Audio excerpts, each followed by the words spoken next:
can go to China and see tigers in the sun. Tigers are great hunters. They can jump and they can run.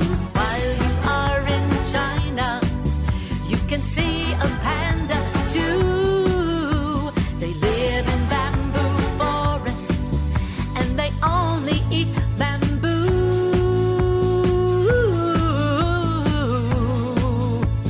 Everywhere you travel, there are animals to see.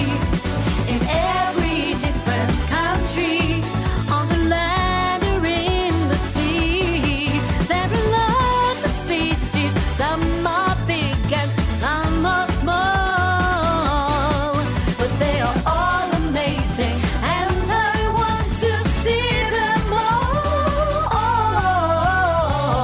You can go to Africa to see some chimpanzees. You can see huge rhinos and giraffes as tall as trees.